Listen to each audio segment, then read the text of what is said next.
முன்னதாக நாம் தியானத்துக்கென்று ஒரு வேத பகுதியை வாசிப்போம். வெளிப்படுத்தும் விசேஷத்தில் 3ஆம் அதிகாரம் 1 இருந்து 5 வரைக்கும் வாசிப்போம். வெளிப்படுத்தும் விசேஷம் 3ஆம் அதிகாரம் 1 இருந்து 5 வரைக்கும்.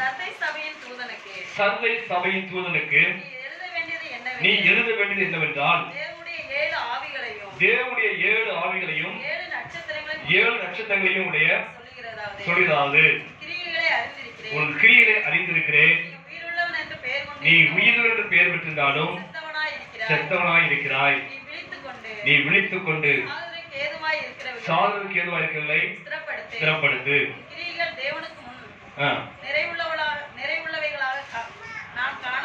காணவில்லை. கர்த்தர் ஸ்தோத்திரம். கர்த்தர் வாய்ப்பதாக ஆண்டவர் வெளிப்பட்ட விசேஷத்துல புத்தகத்துல 7 சபைகளுக்கு நிருபங்களை எழுதியிருக்கார். அப்ப நிருபம்னா கடிதம் எழுதியிருக்கார். 7 சபைகளுக்கு கடிதம் எழுதியிருக்காரு. அந்த நிருபத்துல ஒண்ணுதான் என்னது, சர்தை சபைக்கு எழுதின ஒரு நிருபம். அதான் படித்தோம். ஹல்லேலூயா. ஆக இந்த நாட்கள்ல சர்தை சபைக்கு அந்த எழுதின நிருபத்தை குறித்து நம்ம தியானிக்க போயிடும். நினைக்கலாம் இது சர்தை சபைக்கு தான் எழுதப்பட்டது, இது நம்ம ஏன் தியானிக்கணும், நம்ம ஏன் பார்க்கணும் அப்படின்னு சொல்லி சில பேர் கூட யோசிக்கலாம். அப்படி அல்ல. ஹல்லேலூயா. அதாவது வேதத்துல பார்த்தீங்கன்னா சரி, ஒவ்வொரு எண்ணுக்கும் ஆவிக்கு அர்த்தம் உண்டு. இந்த வெளிப்பிரசத்துல ஆண்டவர் எத்தனை சபைக்கு எழுதாரு? 7 சபைக்கு எழுதாரு. 7 என்ற நம்பர் அது எண்ணிக்கை, அந்த எண் எது சொன்னா ஆவிக்கு அர்த்தம்னா பூரணத்தை காண்பிக்கிறது. என்னது? பூரணம், அது நிறைவு என்று காண்பிக்கிறது. அந்த 7 சபை என்பது நிறைவை காண்பிக்கிறது. அதான் என்ன அதுக்கு அர்த்தம் சொன்னா, அதாவது உலகத்துல ஏராளமான சபைகள் இருக்குது, ஆயிரக்கணக்கான சபைகள், கூடான சபைகள் இருக்குது. அந்த சபைகள் எல்லாம் இந்த 7க்குள்ள அடங்கிடும். 7 நிருபத்துக்கு ஆண்டு இல்லையா, இந்த 7 நிருபத்துக்குள்ளாக அடங்கிடும். அதே போல ஒரு சபைக்குள்ளாக இருக்கிறவங்க சரி, இந்த 7 சொல்லப்பட்ட சபைக்குள்ளாக அடங்கிடுவாங்க. உதாரணத்துக்கு கொஞ்சம் விளக்கமா சொல்றேன். உதாரணத்துக்கு இந்த சபையை பார்க்கிறோம், சர்வ சபை பார்க்கிறோம், எபே சபை பார்க்கிறோம், சிமினா சபையை பார்க்கிறோம், பெர்கமு சபையை பார்க்கிறோம். இந்த சபைக்கெல்லாம் விசேஷித்த குணம் உண்டு, விசேஷித்த தன்மை உண்டு, விசேஷித்த ஒரு தவறு அந்த சபைக்குள்ள குறைகளை பார்க்கிறது. அதே குணாதிசயங்கள் இந்த உலகத்துக்கு எல்லா சபைக்கும் இருக்கும். உதாரணத்துக்கு எபே சபை இருக்குன்னு சொன்னா அது என்ன குறை ஆண்டு சொன்னாரு?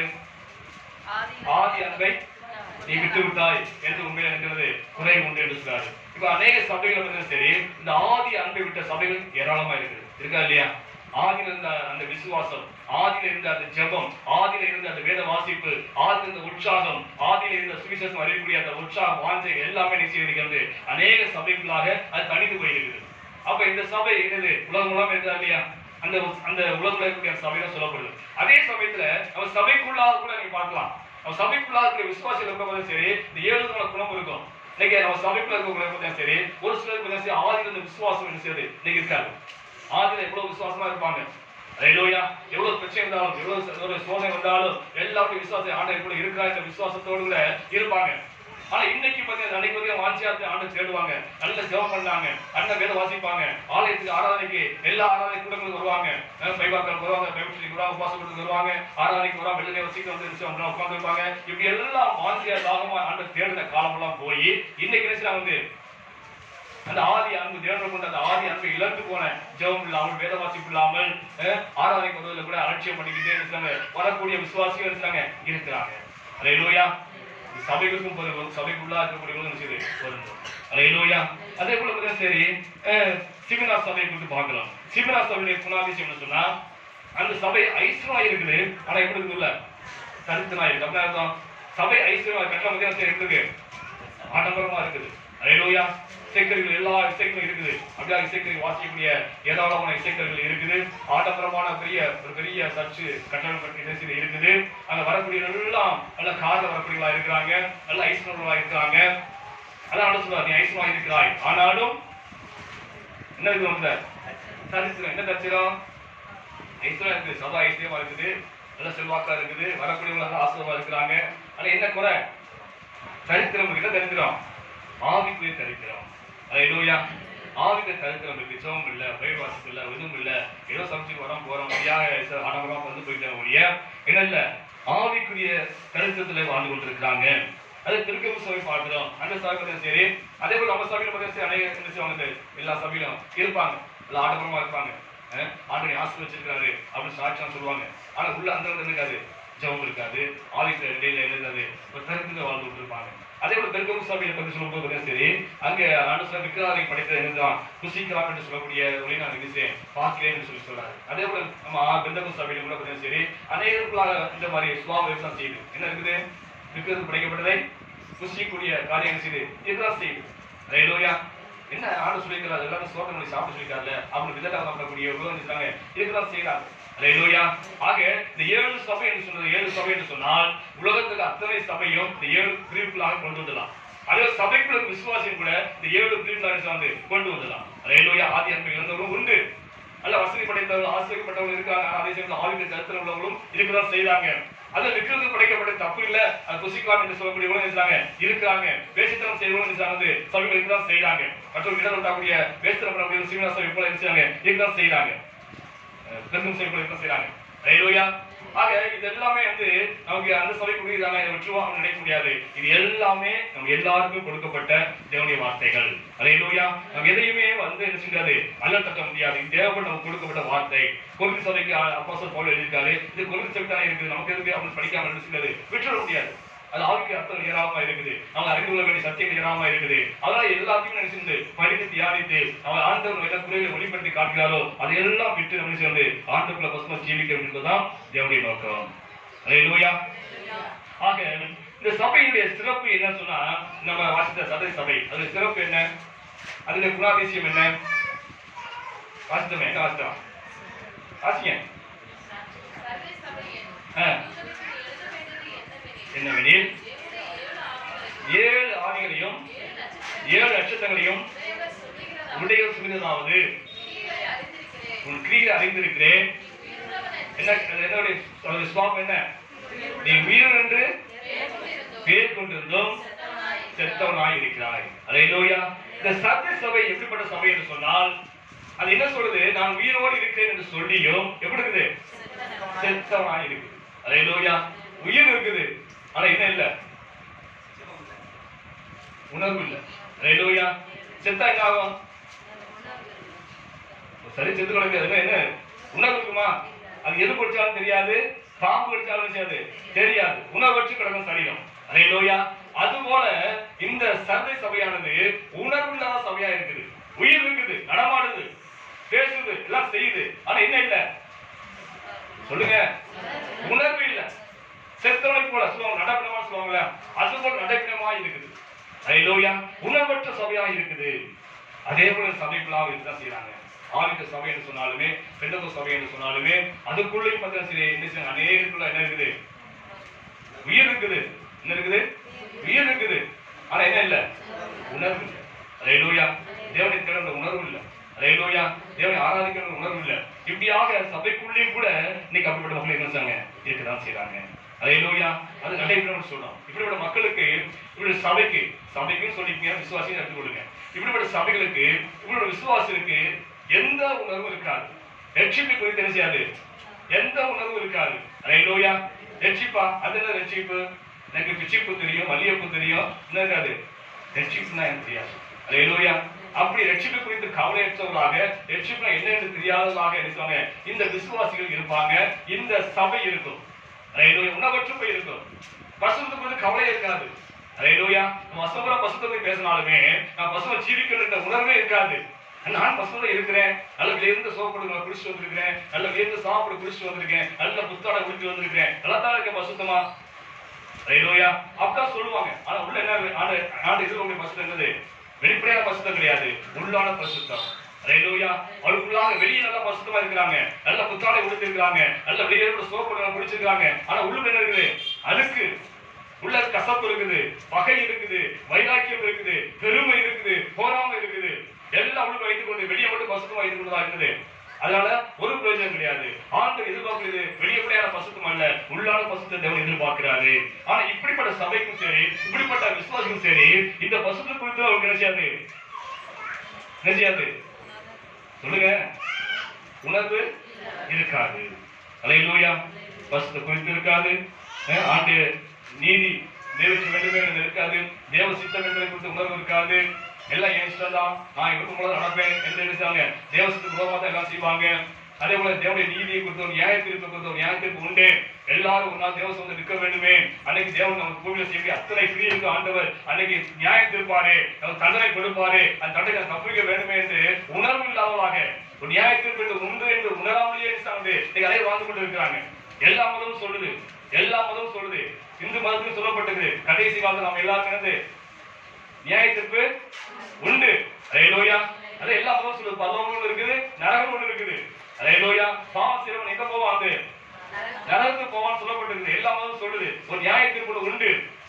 இஸ்லாம் மதமும் சொல்லுது, கிறிஸ்தவ மதமும் சொல்லுது ஒரு நியாயத்திற்கு உண்டு. நாம் பூமியில செய்த அத்தனை கிரியை இருக்கும், ஆண்டவர் ஒரு நாள் நியாயம் தீர்ப்பாரு.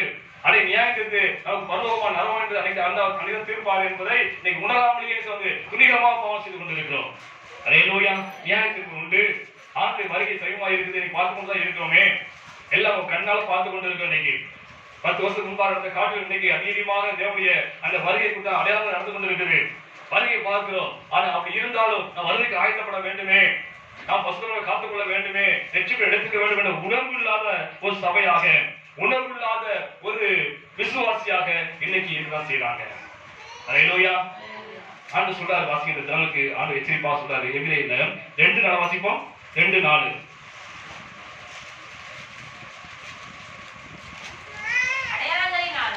அடையாளங்களினாலும் அற்புதங்களினாலும் பலவிதமான பலத்த செய்யினாலும் நம்முடைய சித்தத்தின்படி பகிர்ந்து கொடுத்த பசுத்த மரங்களின்படி தேவன் தாமே சாட்சி கொடுத்ததுமாயிருக்கிற இவ்வளவு பெரிதான ரட்சிப்பை குறித்து நாம் கவலையற்று இருப்போமானால் தண்டனைக்கு எப்படி தப்பித்துக் கொள்வோம்? அல்லேலூயா. ஆண்டவர் சாட்சி கொடுத்த இவ்வளவு பெரிதான ரட்சிப்பு. ரட்சிப்பு என்பது நீ கடையில் விலைக்கு வாங்க முடியாது. ரட்சிப்பு என்பது தேவன் கொடுத்த ரட்சிப்பு. அது எப்படி கொடுத்தாரு? அற்புதங்கள் மூலமா, அடையாளம் மூலமாக கொடுத்தாரு. ஒரு நாள் நாம் ரட்சிப்பை பெற்றுக்கொண்டோம். உலகத்துல இயேசு அறியாத மனிதர் வாழ்ந்து கொண்டிருந்தோம். தேவனை அறியாத நாங்கள் ஜீவித்துக் கொண்டிருந்தோம். இயேசு யார் என்று எங்களுக்கு சம்மதமே கிடையாது. அப்படி வாழ்க்கை வாழ்ந்து கொண்டிருந்தோம். தேவனுக்கு வெளிப்பட்டார், அதிசயமாக வெளிப்பட்டார், அடையாளமாக எங்களை தொட்டார். அதனால இயேசு உண்டு, அவர்தான் மெய்யான தேவன் என்பதை நாம் என்ன செய்ய அறிந்து கொண்டோம். அதுதான் எல்லா வாழ்க்கையும் நடந்துச்சு. ஏதோ ஒரு விதத்தை தொட்டாரு, வியாதியை சுகமாக்கினார் ஆண்டவர். அல்லேலூயா. பிசாசின் போராட்டத்தை விடுதலாக்கி ஆண்டவர் நினைச்சாரு, நான் தான் மெய்யான தேவன் நிரூபித்து காண்பித்தாரு. எப்படியோ ஒரு விதத்துல ஆண்டவர் தொட்டாரு. அல்லேலூயா. தொட்டது மட்டுமல்ல, ரட்சிப்பை கொடுத்தாரு. இது பாவம் செய்யாது என்று சொல்லி ஆண்டவரை எச்சரித்தாரு. அதனால் பாவத்தை விலகி ஜீவித்த மக்களை வாழ்ந்தோம் வந்து. அல்லேலூயா. ஆக ஆண்டவர் கொடுத்த அந்த விதமான ரட்சிப்பு, ரட்சிப்பை எங்கேயும் வாங்க முடியாது. உலகத்துக்கு கிடைக்காத ரட்சிப்பு. அல்லேலூயா. உயர் பதவிகளுக்கு எத்தனை பேர் இருக்கலாம், பிரதமராக இருக்கலாம், ஜனாதிபதியாக இருக்கலாம், அவருக்கெல்லாம் கிடைக்காத ரட்சிப்பு தேவன் உங்களுக்கு எனக்கு கொடுத்திருக்கிறாரு. அல்லேலூயா. இந்த உலகம் அத்மா பார்க்குது, ஆத்மா பேசுது. ஆனாலும் தேவனுடைய பார்வையில் யாரு? வெளியேறப்பட்டவர்கள். அல்லேலூயா. ரட்சிப்பை பெற்ற தேவனுடைய ரட்சிப்பை பெற்றவர்கள், தேவனுடைய அன்பை பெற்றவர்கள். ஆண்டு நம்மளுடைய நமக்காக ரத்தம் சிந்திருக்காரு, நமக்காக ஜீவனை கொடுத்திருக்காரு. அப்படி பெற்ற அந்த ரட்சிப்பு, அதான் ஆண்டு சொன்னாரு, வெளியேறப்பட்ட ரட்சிப்பு, பெரிதான ரட்சிப்பு சொன்னார். அல்லேலூயா. அந்த ரட்சிப்பை குறித்து கவலையற்றவர்களாக இருக்கிறோமே.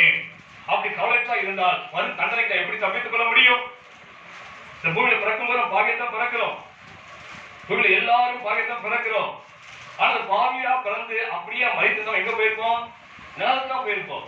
ஆனா அப்படி போகக்கூடாது என்பதற்காக ஆண்டவர் இயேசு இந்த பூமிக்கு வந்தாரு. நம்மால் படைக்கப்பட்ட ஜனங்கள் ஒருபோதும் பாவத்துல அழிந்து போய் கடைசி நரகத்துக்கு போகக்கூடாது. நம்ம சாயலால் படைக்கப்பட்ட ஜனங்கள் அல்லவா, என் சுவாசத்தைப்பட்ட ஜானம் அல்லவா, அந்த ஜானம் ரட்சிக்கப்பட என்பதற்காக ஆண்டவர் இயேசு கிறிஸ்து பரலோக மேன்மையெல்லாம் திறந்து இந்த பூமிக்கு தரித்த கொள்ளப்பட்டு வந்தாரு. உங்களை போல என்ன போல சாதாரண மனிதராக இந்த பூமிக்கு வந்தாரு. அவர் அவ்வளவு பாடுகளை அனுபவித்தார். பூமி 32 வருஷம் வாழ்ந்தாலும் அவர் பிறந்த நாள் பாடுகள் அனுபவித்தாரு. நம்முடைய பாவத்தை அவர் சிலுவையில் சுமந்தாரு, நம்முடைய சாபத்தை அவர் சிலுவையில் சுமந்தாரு. நமக்காக இந்த ஜீவனை கொடுத்தாரு. கொடுத்து இந்த ரட்சிப்பை ஆண்டவர் கொடுத்திருக்கிறார். அல்லேலூயா. கொடுத்து அடக்கம் செய்யப்பட்டு 3ஆம் உயிரோடு எழுந்து ஆண்டவர் வெளியேறப்பட்ட ரட்சிப்பை உங்களுக்கு எனக்கு ஆண்டவர் கொடுத்திருக்கிறாரு. அல்லேலூயா. அவர் வராமல் போயிருந்தால், அவர் மீட்காமல் போயிருந்தால் நாம் எங்க போயிருப்போம்? நரகத்தான் போயிருப்போம். அல்லேலூயா. இன்று ஆண்டவர் வெளியேறும் ரட்சிப்பை நம்ம கொடுத்திருக்கிறாரே, அந்த ரட்சிப்பை குறித்து நம்ம நிச்சயம் படிக்கிறோம். இன்னைக்கு கவலைப்படாம வாழ்ந்து கொண்டிருக்கிறோமே, உணர்வற்று ஜீவித்துக் கொண்டிருக்கிறோமே. நாம் இப்படி வாழ்ந்தோம் சொன்னா அவருடைய தண்டனைக்கு எப்படி தப்பிக்க முடியும்? அல்லேலூயா. 1000 கிறிஸ்துமஸ் கொண்டாடினோம், 1000 ஈஸ்டர் கொண்டாடுறோம். ஆனால் ஏன் ஈஸ்டர் கொண்டாடுறோம், ஏன் கிறிஸ்துமஸ் கொண்டாடுறோம், ஏன் இயேசு பூமிக்கு வந்தார், ஏன் அப்படி சிலுவையில் மரிச்சாரு என்று உணராமல் வந்து 1000 கிறிஸ்துமஸ் கொண்டாடி என்ன பிரயோஜனம்? 1000 ஈஸ்டர் கொண்டாடி என்ன பிரயோஜனம்? நமக்கு ஈஸ்டர் என்றாலும் சரி, கிறிஸ்துமஸ்னாலும் சரி, எல்லாம் ஆக்கி பொங்கி சாப்பிடணும் தான் நினைக்கிற முடிய, எதுக்காக இந்த கிறிஸ்துமஸ், எதுக்காக இந்த இயேசு கிறிஸ்து பூமிக்கு வந்தாரு, உன்னையும் என்னையும் மீட்கத்தானே. ஹல்லேலூயா. எங்க மீட்டு இருக்கிறோம், எங்க பார்த்து விடுதலை ஆயிருக்கிறோம். அப்ப இயேசு கிறிஸ்து பூமியில பிறந்ததுக்கு அர்த்தம் இல்லாம போச்சு, அது பலனற்ற போயிடுச்சு. ஹல்லேலூயா. ஏன் இயேசு கிறிஸ்து மரித்து உயிர்த்தெழுந்தாரு? அது மரித்து உயிர்த்ததால்தான் அவனுக்கு மீட்பை பெற்றிருக்கோம், ரட்சிப்பை பெற்றிருந்தோம். ஹல்லேலூயா. இதை குறித்தெல்லாமே உணர்வற்று நீங்க வாழ்ந்து கொண்டிருக்க ஜனங்கள் ஏராளமா இருக்காங்க, விசுவாசத்தில் ஏராளமா இருக்காங்க, சபைகள் ஏராளமா இருக்குது. ஏதோ சபைக்கு போறோம், வரணும். ஹல்லேலூயா. நல்லா ஆராதிக்கிறோம், பல பாடம் ஆராதிக்கிறோம், காணிக்கை போறோம், அப்படியே கடந்து வந்துடும். ஆனா இப்படித்தான் இன்னைக்கு விசுவாசிகள் நினைத்து கொடுக்காங்க. ஏன் சபைக்கு போறோம், எதுக்காக தேவை ஆராதிக்க வேண்டும், எதுக்காக வசனம் வாழ வேண்டும், எதுக்காக ரட்சிப்பை கற்றுக்கொள்ள வேண்டும் என்ற உணர்வு இல்லாமல் இன்னைக்கு அநேகர் வாழ்ந்து கொண்டிருக்காங்க. அப்படிதான் சபை வாழ்ந்து கொண்டிருக்குது. ஹல்லேலூயா. இது போல ஏராளமான சபைகள் உலகத்துல இருக்குது. அது சபைக்குள்ளாக விசுவாசிகள் ஏராளமான பேர் இருக்கிறாங்க. இப்படிப்பட்ட மக்களா இருக்காங்க. ஹல்லேலூயா. ஆண்டு அவங்களை பார்த்து சொல்றாரு, வாசிப்போம், வெளிப்படம் 3 வாசிப்போம். நீ விழித்துக் கொண்டு சாகிறதுக்கு ஏதுவாக இருக்கிறவர்களை சிறப்படுத்து. ஹல்லேலூயா. விழித்துக் கொண்டிரு அப்படின்னு சொல்ற ஆண்டவர். நீ விழித்துக் கொண்டிரு. அப்புறம் என்ன அர்த்தம்? என்ன அர்த்தம்? யார சொல்லுவாங்க? யார பார்த்து விழித்துன்னு சொல்லுவாங்க? தூங்க பார்த்து சொல்லுவாங்க. அப்ப சபை என்ன செய்யுது? தூங்கிட்டு இருக்காங்க. ஹல்லேலூயா. இந்த விசுவாசி எப்படி இருக்காங்க? நல்லா தூங்கி இருக்காங்க. ஹல்லேலூயா. இது மாம்சத்தால் தூக்கம் அல்ல, இது என்னது? ஆவிக்குரிய தூக்கம். ஹல்லேலூயா. கண்ணு விழித்து கொண்டு தான் இருக்குது. என்ன இருக்குது? ஆவிக்கு தூக்கத்தில் இருக்கிறாங்க, உணவற்று போயிருக்கிறாங்க. தூக்கம் என்ன ஆகும்? பக்கத்துல யாரு வரா போறா என்னது தெரியாது, உணவற்று வாழ்ந்து கொண்டிருக்காங்க. அது போல ஒரு ஆவிக்கு தூக்கத்துல இருக்கிறாங்க. ஹல்லேலூயா. ஆண்டவர் நம்ம எச்சரிக்கிறார். கடைசி காலம் இது. ஆண்டவர் சொன்ன கடைசி காலத்துக்கு அடையாளங்களை பார்த்து கொண்டு இருக்கிறோம். சமுதாய ரீதியாக ஆண்டவர் சொன்ன அப்போஸ்தலர் பவுல் அந்த 2 தீமோத்தேயுல எழுதியிருக்காரு. வாசிப்போம். 2 தீமோத்தேயு 3:1 வாசிப்போம். 2 தீமோத்தேயு 3ஆம் அதிகாரம் 1-7 வரைக்கும் வாசிப்போம். கடைசி நாட்களில் கொடிய காலம் வரும் என்று அறிவாயாக, எப்படியெனில் மனுஷர்கள் நல்ல தற்பிரியராக இருப்பார்கள். தற்பிரியராக இருப்பார்கள். ஹல்லேலூயா. சொல்லுங்க. தற்பிரியர் அர்த்தம் என்ன அர்த்தம்? தன்னை விட பிரியப்பட்டுக் கொள்வது. ஹல்லேலூயா. நான் சாப்பிட்டா போதும், என் பிள்ளை சாப்பிட்டா பரவாயில்ல, சாப்பிட வந்து கவலையே இல்லை. என் மனைவி சாப்பிட்டா சாப்பிட பத்தி எனக்கு கவலையே இல்லை. நான் சாப்பிட்டா போதும், சாப்பிட்டா போதும். ஹல்லேலூயா. பஸ்ல எனக்கு மட்டும் கிடைச்சா போதும், எனக்கு மட்டும் இடம் கிடைச்சா போதும். வயசான ரெண்டா கூட எனக்கு கவலையே கிடையாது. அப்ப அந்த நாட்கள் அப்படிலாம் இல்லை. ஒரு 10 வருஷம் நினைச்சு பாருங்க, எப்படி இருப்பாங்க? எப்படி இருப்பாங்க? பஸ்ல போகும்போது ஒரு வயசான இருந்தாலோ ஒரு பிளேஸ் இருந்தாலும் நினைச்சுவாங்க, எழுந்து இடம் கொடுப்பாங்க. ஆனா இன்னைக்கு தற்பிரியர்கள். அதான் கடைசி காலத்துல இப்படி எல்லாம் என்னது சம்பவிக்கும். இதான் கடைசி காலத்துக்கு அடையாளம். உங்க வாசிங்க. பணப்பிரியர், பணம் பணம் பணம் அலைகிறது. ஹல்லேலூயா. ஆலயத்தை ஆராதிக்க கூட என்னது எனக்கு முக்கியம் இல்லை, எனக்கு இன்னைக்கு ரெட்டிப்பான சம்பளம் கிடைக்கும், நான் வேலைக்கு போவேன் அப்படின்னு சொல்லி பணம் பணம் பணம் பணப்பிரியர்களாகவும், அப்புறம் வீம்பு பண்றவங்க பார்க்கிறோம் இல்லையா, கண்ணால பார்க்கிறவங்க வீம்புக்காரர்களாகவும், அகந்தை உள்ளவர்களாகவும், தூசிக்கிறவர்களாகவும், தாய் தகப்பன்மாருக்கு கீழ்ப்படியாளர்களும். நீ பார்க்கிறோம், வீட்டுல பார்க்க பிள்ளைகள் பார்க்கிறோம், சின்ன பிள்ளை பெரிய பிள்ளை வரைக்கும் பதிவு செய்து நீ என்ன சொல்றது நான் என்ன கேட்கறது அப்படின்னு சொல்றது இருக்குது. காரணம் என்ன? கடைசி காலம். கடைசி காலத்துக்கு அடையாளங்கள், சமூகத்தினுடைய அடையாளங்களை ஆண்டவர் அப்போஸ்தலர் பவுல் மூலமாக சொல்லியிருக்காரு. இது நடந்து கொண்டு இருக்குது. ஒரு காலத்துல கீழ்ப்படிங்க. ஒரு காலத்துல பிள்ளை ரோட்ல விளாண்டுக்கு போக சரி, ஏய் ரோட்ல விளாண்டுக்கு போங்க, வீட்டு போங்க அப்படின்னு சொன்னா சரி நினைச்சுங்க போயிருங்க. ஆனா இன்னைக்கு சொல்லி பாருங்க, என்ன சொல்லுங்க, உங்க அக்கௌண்ட் விளாடுங்க சும்மா இல்லையா? இவ்வளவுதான் சாதாரண பாச சொல்றேன். அப்படிதான் சொல்லுது பிள்ளைங்க. அந்த காலத்துல 10 வருஷமால பெரிய வருஷமா கேட்டு போகுங்க. ஆனா இன்னைக்கு கீழ்ப்படிகள் இல்லை. பெற்றோரும் கீழ்ப்படி கிடையாது, வெளியாளருக்கு என்ன செய்யுது, ஸ்கூல்ல வாத்தியாரும் கீழ்ப்படி கிடையாது. அப்படியாக கீழ்ப்படியாக இதெல்லாம் என்னன்னா ஆண்டவர் வருகைக்கான அடையாளங்கள், கடைசி காலம் அடையாளங்கள். வாசிக்கலாம். நன்றி இருக்காது. என்னதான் நன்மை செஞ்சு பாருங்க, என்ன இருக்காது? நன்றியே இருக்காது. ஹல்லேலூயா. யாரும் குறை சொல்றதுக்காக இல்ல, நன்றியே இருக்காது. ஏன்னா கடைசி காலம் அப்படிதான் இருப்பாங்க. அப்புறம் பரிசுத்தம் என்பது இருக்காது. சுபாவ அன்பு இருக்காது. நேசிக்கூடிய சுபாவ அன்பு இருக்காது. இணங்காதவர்களாயும் அவதூறு செய்கிறவர்களாகவும் இச்சையடக்கம் இல்லாதவர்களாகவும் கொடுமை உள்ளவர்களாயும் நல்லோரை பகைக்கிறவர்களாகவும் துரோகிகளாகவும் துணிகரம் உள்ளவர்களாகவும் இருமாப்பு உள்ளவர்களாகவும் தேவ பிரியராயிராமல் சுகபோக பிரியர் தேவனுக்கு பிரிய வளர்க்கணும்னு நினைக்காமல் சுகபோகம் வாழணும் அப்படி பங்களால் கட்டி பிரச்சனை வந்து சுகபோகம் ஜீவிக்கணும்னு நினைப்பாங்க. தேவனுக்கு பிரிய வாழணும்னு நினைப்பு கிடையாது. அப்புறம் தேவபக்தியின் வேஷத்தை தரித்துக் கொண்டு அது பலனை மறுதலிக்கிறவாயிருப்பார்கள். ஹல்லேலூயா. தேவபக்தி வேஷம் ஆலயத்துக்கு போனா சபை நல்ல பைபிள் தூக்கிட்டு போவாங்க. ஹல்லேலூயா. நல்ல வெள்ளை சட்டை வெள்ளை உடுத்தி இருப்பாங்க. பைபிள் தூக்கி சர்ச்சுக்கு போவாங்க. இது என்னது? தேவபக்தி. ஆனா தேவபக்தி வேஷம் தரித்துக் கொண்டு அது பலனுடைய பலன் என்னது? ரட்சிப்பு, பரிசுத்தம், பொய் சொல்லாம இருக்கணும், சாட்சியா வாழணும். இதெல்லாம் இருக்காது. சாட்சியே கிடையாது. மனைவி கணக்கு கீழ்ப்படிய கிடையாது. பிள்ளைகள் பெற்றோர் கீழ்ப்படிய கிடையாது. ஆனா பைபிள் தூக்கி வந்துருவாங்க சர்ச்சுக்கு. ஹல்லேலூயா. தேவனுடைய வார்த்தையை பிரசங்கிக்கலாம், பக்தியா இருக்கவங்க நினைச்சோம் பிரசவம் பண்ணலாம். ஆனா அது அப்படி நடப்பது கிடையாது. ஆக பக்தியா இருப்பதற்கான பலன் என்னவோ அது அப்படி இருக்காது. வாய் அடைக்கிறது கிடையாது. தேர்தல சண்டை போடுறது இல்ல தேவபக்திக்கு அழகா. ஹல்லேலூயா. அப்ப இதெல்லாம் என்னன்னா தேவபக்தியின் வேஷத்தை தரித்துக் கொண்டு அது பலனை ஏற்றாது மறுதலிக்கிற கூட்டம். இதெல்லாம் கடைசி நாட்களிலே நடக்கும் என்று அப்போஸ்தலர் பவுல் சொல்லியிருக்காரு. இது எல்லாம் கண்ணால பார்த்து கொண்டு இருக்கிறோம். ஹல்லேலூயா. இது கடைசி காலம். உலக மனுஷர் சொல்றாங்க இது கலிகாலம் என்று சொல்றாங்க. இது கடைசி காலம் என்று சொல்றாங்க. ஹல்லேலூயா. எல்லாம் பார்த்துட்டு தான் இருக்கிறோம், கேட்டுக்கொண்டுதான் இருக்கிறோம். ஆனால் உணர்வு இல்லை. ஆண்டு வரப்போறாரு, நம்ம ஆயத்தப்பட வேண்டுமே, இன்னொரு எவ்வளவு குறைகள் இருக்குது, அதெல்லாம் விட்டு நம்ம மறந்துட வேண்டுமே என்ற உணர்வு இல்ல. ஹல்லேலூயா. 10:24 வாசிப்போம். 10:24 5 வாசிப்போம். மத்தேயு 24 அதிகாரம் 5 வரைக்கும். அநேகர் வந்து என் நாமத்தை தரித்துக் கொண்டு நானே கிறிஸ்து என்று சொல்லி அநேக வஞ்சிப்பார்கள். ஹல்லேலூயா. இது நடந்து கொண்டுதான் இருக்குது. அநேகர் நினைச்சவங்க நான் தான் இயேசு என்று சொல்லி அநேகர் நினைச்சவங்க வஞ்சிப்பாங்க. இன்னைக்கு நடந்து கொண்டுதான் இருக்குது. ஹல்லேலூயா. ஏராளமான கிறிஸ்துவ வந்துட்டாங்க. அப்படி திருநெல்வேலியில் உள்ள ஒரு கிறிஸ்து வந்தாரு, நான் தான் இயேசு என்று சொல்லி வந்தாரு திருநெல்வேலியில. இன்னைக்கு அமெரிக்கா தேசத்துல பெண் நான் தான் கிறிஸ்துவின் அவதாரம், நான் தான் இயேசு கிறிஸ்து சொல்லி அவளை வழிபடக்கூட்ட பெரிய நடிகை தெரிவிக்க அவளை வழிபடக்கூடிய கூட்டம் பெரிய கூட்டம் திறந்து இருக்குது. அவளுக்கு சர்ச் இருக்குது, அவளை வழிபடக்கூடிய கூட்டம் இருக்குது. ஆனா கிறிஸ்து சொல்றாங்க. இது போல ஏராளமான கிறிஸ்துகள் வந்துட்டாங்க, வந்து கொண்டே இருக்கிறாங்க. இதெல்லாம் என்னது? ஆண்டவர் இயேசு கிறிஸ்து வருகைக்கு அடையாளம்.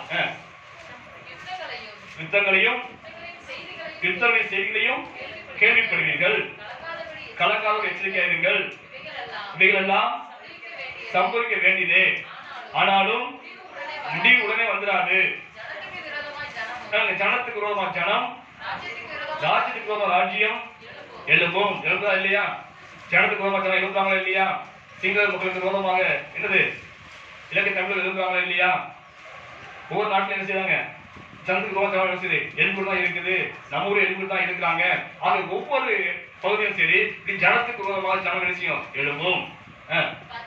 பஞ்சங்களும் கொள்ளை நோய்களும் பூமி அதிர்ச்சி எல்லாம் வந்துதான் இருக்கும். இந்த காட்டிலேயும் இப்ப பூமி அதிர்ச்சி அதிகம் வந்துட்டு இருக்கு.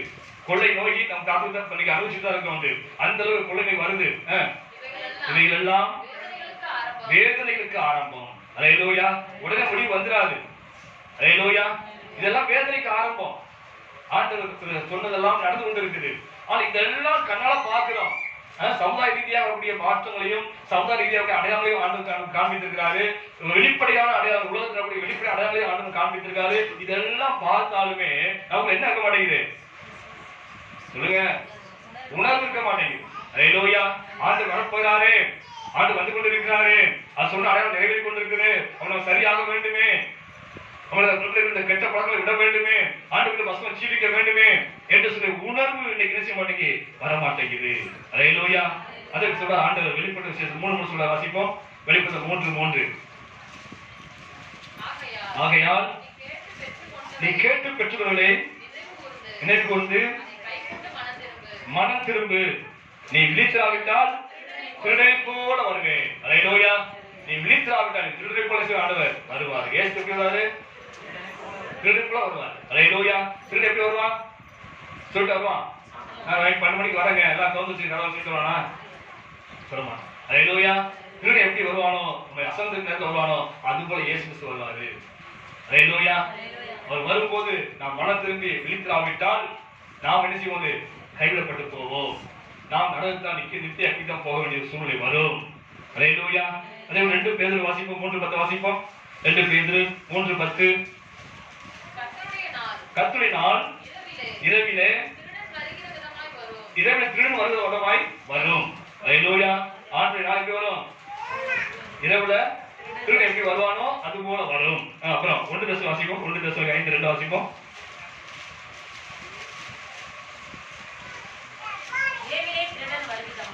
இரவிலே திருடன் வருகிறமாய் கர்த்தருடைய நாள் வரும். ஹalleluya.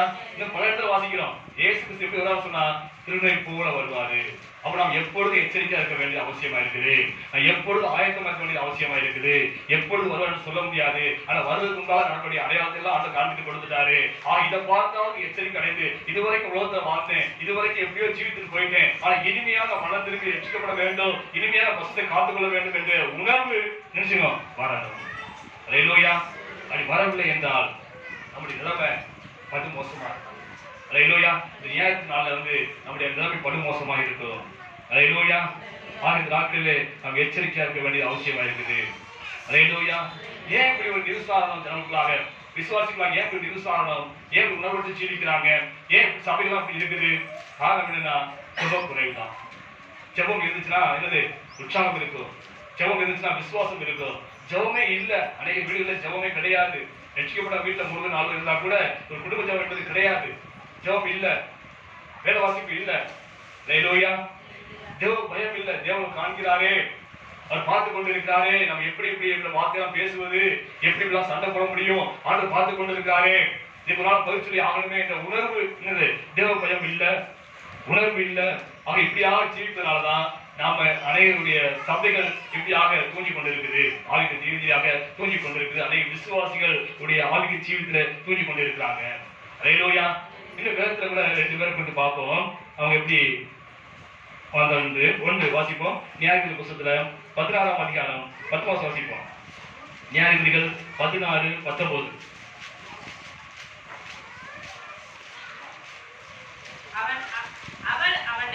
அவள் அவனை தன் மடியிலே நித்திரை செய்ய பண்ணினாள். ஹalleluya. அவள் அவனை தன் மடியிலே நித்திரை செய்ய பண்ணினாள். ஹalleluya. அவள் யாரு? தெலீலாள் என்ற பெண். ஹalleluya. யாரு? தெலீலாள் என்ற பெண். அவள் மடியில படுத்தது யாரு? சிம்சோன். ஹalleluya. சிம்சோன் தான் என்னது அவள் மடியில படுத்திருக்கான். ஹalleluya. இந்த சிம்சோன் யாரு? தேவனால் தெரிந்து கொள்ளப்பட்ட ஒரு மனுஷன். ஹalleluya. அந்த நாட்கள் இஸ்ரவேல் ஜனங்கள் பாவம் செய்த போது ஆண்டவர் தங்களை அவையில கொடுத்துருவாரு. என்ன சொல்வாரு கவனிங்களா? இஸ்ரவேல் ஜனங்கள் பாவம் செய்யும் போது தேவன் என்ன பண்ணுவாரு? யாராவது ஒரு ராஜா கிட்ட என்ன சொல்வாரு? அவனை ஒப்பு கொடுத்துருவாரு. அடி நல்லா மிதிரா, அப்புறம் என்ன செய்வாங்க? ஒழுங்கு வருவாங்க, மனம் திரும்ப ரட்சிக்கணும்னு சொல்லி ஆண்டு கையில கொடுத்துருவாரு. அந்த ஜனம் உணவடையும் போது அந்த ஜனம் ரட்சிக்க கொண்டு வரணும்ல, மீட்டு கொண்டு வரணும்ல, அதுக்காக ஒரு ஆண்டவர் ஏற்படுத்துவாரு. அப்படி ஏற்படுத்தப்பட்டவன் தான் யாரு? சிம்சோன். ஹalleluya. அந்த ஜனம் பாவம் செஞ்சதுனால ஆண்டவர் அந்த பெலிஸ்தரை ஒப்பு கொடுத்துட்டாரு. அந்த பெலிஸ்தர்கள் துன்புறுத்தி கொண்டிருக்காங்க, நிம்மதியா தூக்க முடியாது. இதோட திருடர்கள் கூட எல்லாத்தையும் கொள்ளையடிச்சு போயிருவாங்க, ஆண்கள் பெண்கள் எல்லாம் கொண்டு போயிருவாங்க. இப்படிப்பட்ட காரியங்கள் அநேக காரியங்கள் செய்து கொண்டு இருந்தாங்க. அப்ப அந்த ஜனங்கள் உணவடைந்து ஐயோ ஆண்டவர் மறந்துட்டு அதெல்லாம் நடக்கணும் வாழ்வில அப்படின்னு சொல்லி எனக்கு மனம் திருந்தாலோ அன்னைக்கு அவர் ரட்சிப்பதற்காக ஆண்டவர் சிம்சோனை ஏற்படுத்தி வைத்திருந்தாரு. ஹalleluya. எவ்வளவு பெரிய பொறுப்பான நாடகம் ஏற்படுத்தாரு பாருங்க. அது மட்டும் இல்ல, சாதாரண சிம்சோன் சாதாரண ஆள் கிடையாது, அவன் விசேஷித்தவன். ஹalleluya. அவன் பிறப்பை குறித்து நீங்க பாத்தீங்கன்னா சரி, ரொம்ப ஆச்சரியமானது. எப்படி கன்னி மரியாட்ட போய் தேவதூதர் தரிசனத்துல சொன்னாங்களோ உனக்கு ஒரு குமாரன் பிறப்பான் என்று சொல்லி இயேசு கிறிஸ்து பிறப்பை குறித்து எப்படி தேவதூதர்கள் கன்னி மரியாதை அறிவித்தாங்களோ, அது மட்டும் இல்ல, இயேசு கிறிஸ்து என்ன செய்வார்? ஜனங்களுடைய பாவங்களை நீக்கி அவர் ரட்சிப்பார் என்று சொல்லி ஆண்டவர் என்ன செய்ய போகிறாரோ அதை கூட தேவதூதர்கள் முன்னக்கூடிய இருந்தாங்க, அந்த கன்னி மரியாதை சொன்னாங்க. அதே போல அன்னைக்கு எப்படி கன்னி மரியாதை தேவதூதர் காட்சி அளித்தாங்களோ அதே போல மணவாளுடைய மனைவி அவள் மலடியா இருந்தால், பிள்ளைகள் மலடியா இருந்தால், அந்த பெண்ணுக்கு ஆண்டவருடைய தூதர்கள் தரிசனமானாங்க. எப்படி இயேசு கிறிஸ்து அறிவிச்சாங்களோ அதே போல சிம்சனை குறித்து அறிவித்தார்கள். ஹல்லேலூயா. உனக்கு ஒரு குழந்தை பிறக்கும். அந்த குழந்தை என்ன செய்யும்? பெலிஸ்தர் கையில இருந்து வந்து இஸ்ரவேலை விடுதலை ஆக்கும். வாசிப்போம் வசனத்துக்குள்ள நியாயத்துல வாசிப்போம் 13 ஒண்ணுல வாசிப்போம் 1 10 வரைக்கும். இஸ்ரவேல் புத்திரர் மறுபடியும் கர்த்தருடைய பார்வைக்கு பொல்லாப்பானதை செய்தபடியால் கர்த்தர் அவர்களை 40 வருஷமளவும் பெலிஸ்தியர் கையில் ஒப்புக்கொடுத்தார். அப்பொழுது தான் வம்சத்தானாகிய சோரா ஊரான ஒரு மனுஷன் இருந்தான். அவன் பேர் மனோவா. அவன் மனைவி பிள்ளை பெறாத மலடியா இருந்தால் கர்த்தருடைய தூதனானவர் அந்த ஸ்திரீக்கு தரிசனமாகி அவளை நோக்கி இதோ பிள்ளை பெறாத மலடியான நீ கர்ப்பம் தரித்து ஒரு குமாரனை பெறுவாய். ஆதலால் நீ திராட்சரசமும் மதுபானமும் குடியாமல் தீட்டானது ஒன்றும் புசியாதபடி இருந்து எச்சரிக்கையாயிரு. நீ கர்ப்பம் தரித்து ஒரு குமாரனை பெறுவாய். அவன் தலைமேல் சவரன் கத்தி படலாகாது. அந்த பிள்ளை பிறந்தது முதல் தேவனுக்கென்று நசரனாய் இருப்பான். அவன் இஸ்ரவேலை பெலிஸ்தரின் கைக்கு நீங்களாக்கி ரட்சிக்க தொடங்குவான். ஹல்லேலூயா. பாருங்க, ஆண்டவர் இயேசு கிறிஸ்து எப்படி தேவர்கள் தோன்றி மரியாதை அறிவிச்சாங்களோ அதே போல தேவர்கள் தோன்றி இந்த மனோவுடைய மனைவிக்கு அறிவிச்சாங்க. அப்படி பிறப்பு எப்படி பிறப்பு உங்களுக்கு பாக்கியம் கிடைச்சிருக்கா? இல்ல, அவளுக்கு கிடைச்ச பாக்கியம் அது. ஹல்லேலூயா. இயேசு போல முன்ன அறிவிக்கப்பட்டு பிறந்த ஒரு குழந்தை தான் அந்த சிம்சோன். ஹல்லேலூயா. அவன் தாயின் கருவுல பிறப்பதற்கு முன்பாகவே அவனுக்கு வேலை கிடைச்சிச்சு. என்ன கிடைச்சு? இஸ்ரவேலை பெலிஸ்தரிலிருந்து விடுதலாக்கி ரட்சிக்கக்கூடிய வேலை. ஹல்லேலூயா. அப்பயே அப்பா கொடுத்துட்டு ஆண்டவர் பிறக்கிறதுக்கு முன்பாகவே அவனுக்கு நினைச்சது வேலை கொடுத்துட்டு ஆண்டவர். இயேசு கிறிஸ்து பிறக்கும் போதே என்ன சொன்னாங்க? அவருக்கு வேலை கொடுத்துட்டாங்க. என்ன வேலை? பாவங்களை நீக்கி அவர் ரட்சிப்பாரு. அதே போல பெலிஸ்தர் கைக்கு விலக்கி இந்த இஸ்ரவேல் ஜனங்களை விடுவிப்பான் சிம்சோன் சொல்லி ஆண்டவர் பெரிய பொறுப்பை, ஒரு பெரிய வேலையை கொடுத்திருந்தாரு. ஹல்லேலூயா. ஆனா அப்படிப்பட்ட பொறுப்பை பெற்றவன், அப்படி அதிசயமாக தேவன் அறிவிக்கப்பட்டு முன்னறிவிக்கப்பட்டு பிறந்த இந்த சிம்சோன், அவனுக்கு பரிசுத்த அபிஷேகம் இருந்தது, தேவ வல்லமை இருந்துச்சு. ஆனால் அதெல்லாம் உணராமல், தேவன் கொடுத்த பொறுப்பை உணராமல், தேவன் கொடுத்த கனவை நிறைவேற்றாமல் ஒரு பெண் மடியில் எரிசாந்து படுத்து தூங்கியிருக்கிறான். உணவற்று போய் ஜீவித்துக் கொண்டிருக்கிறான். ஹல்லேலூயா. அவனை போல நீங்கள் நானும். ஹல்லேலூயா. வேதம் சொல்லுது, வாசிப்போம். யோவான்ல 1ஆம் அதிகாரம் 12 வாசிப்போம். 12-13.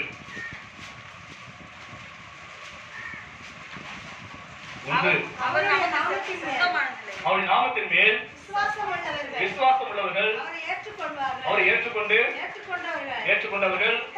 எத்தனை பேர்களோ அத்தனை பேர்களும் தேவனுடைய பிள்ளையாகும்படிக்கு அவர் அதிகாரம் கொடுத்தார். அவர்கள் ரத்தத்தினாலாவது மாம்சத்தினுடையாவது புசுசித்தினுடையாவது பிறவாமல் தேவனாலே பிறந்தவர்கள். ஹல்லேலூயா. கர்த்தர் ஸ்தோத்திரம். கர்த்தராக நாமங்களை கவனிச்சு பாருங்க. இயேசு கிறிஸ்து நாமத்தில் விசுவாசம் வைத்தது எல்லாருமே என்னது? தேவனுடைய பிள்ளைகள் ஆகும்படிக்கு ஆண்டவர் அவர் அதிகாரம் கொடுத்திருக்கிறாரு. ஹல்லேலூயா. நீங்கள் நானும் தேவனுடைய இயேசு மேல விசுவாசம் வைத்திருக்கிறோம். அதனால நீங்க யாரு? தேவனுடைய பிள்ளைங்க. நீங்க தான் ஊர்ல போய் சுவிசேஷம் சொல்லி பாக்குறீங்க. எத்தனை ஆண்டவர் சொல்லி பாக்குறீங்க. அவங்க விசுவாசிக்கிறாங்களா? சொல்லுங்க. விசுவாசிக்கிறாங்களா? விசுவாசிப்பு கிடையாது. ஆனா உங்களுக்கு எனக்கு ஆண்டு வெளிப்பட்டாரு. எனக்கு உங்களுக்கு ஆண்டு யாரோ பத்தி யாரோ சொன்னாங்க. ஆனா கேட்டவங்க நினைச்சது விசுவாசித்தோம். அப்ப யாரு? நீங்க நானும் தேவனுடைய பிள்ளைங்க. ஹல்லேலூயா. அது மட்டுமல்ல, நான் மாம்சத்தில் பிறக்கல. ஒரு கணவன் மனைவி இச்சையினாலேயோ அவர் ஆசையினாலேயோ ஒரு இஷ்டத்தின்படி பிறக்கவே கிடையாது. எப்படி பிறந்திருக்கோம்? தேவனால பிறந்தவர்கள். ஹல்லேலூயா. தேவனுடைய முன்னத்தை மாம்சத்தின்படியோ ரத்தத்தின்படியோ நாம் பிறக்காதபடிக்கு புருஷன் மூலம் பிறக்காமல் நுழைந்து தேவனால் பிறந்தவர்கள் நாம் எல்லாமே. அப்ப நாம் எவ்வளவு விசேஷமானது நினைச்சு பாருங்க. ஹல்லேலூயா. நாம் ஒரு தாய் தாமல் பிறந்தாலுமே நாம் யாரு?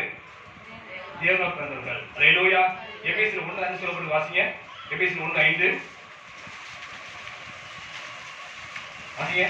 சீக்கிரம்.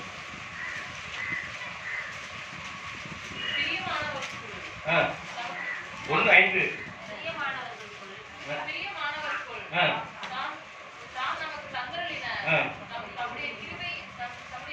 சரி, 1:4. நமக்கு முன்பாக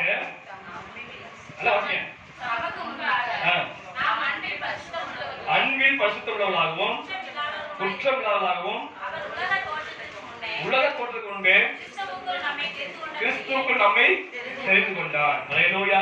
நாம் பரிசுத்தம் வாழணுன்றதுக்காகவே தேவன் உலகம் தோன்றதுக்கு முன்பாகவே கிறிஸ்துவுக்குள்ளாக நீங்களும் நானும் தெரிந்து கொள்ளப்பட்டவர்கள். ஹல்லேலூயா. எவ்வளவு விசேஷம் பாருங்க.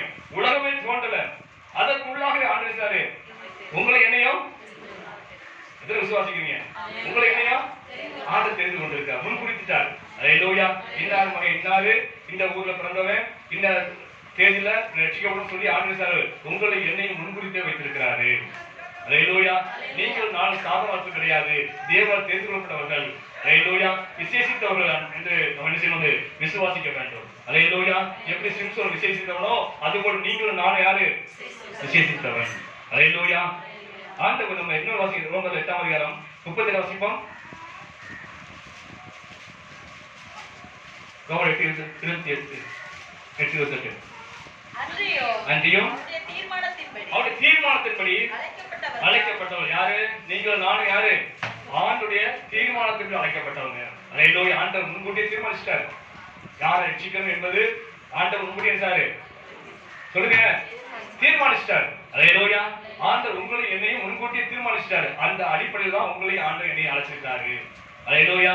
அப்படி அழைக்கப்பட்ட தெரிந்து கொள்ளப்பட்டதான் நீங்களும் நானும். எதுக்காக அந்த அழைச்சாரு?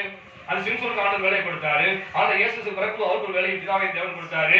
அதே போல உங்களுக்கு எனக்கு ஆண்டவர் வேலை கொடுத்திருக்காரு. என்ன வேலை கொடுத்திருக்காரு?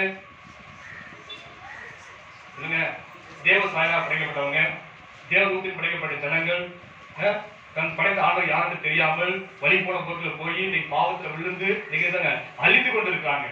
அப்படிப்பட்ட ஜனங்களை விடுதலை ஆக்கக்கூடிய ஒரு பெரிய வேலையை உங்களுக்கு எனக்கு ஆண்டு கொடுத்திருக்காரு. எத்தனை உணர்ந்து நினைக்கிறேன்?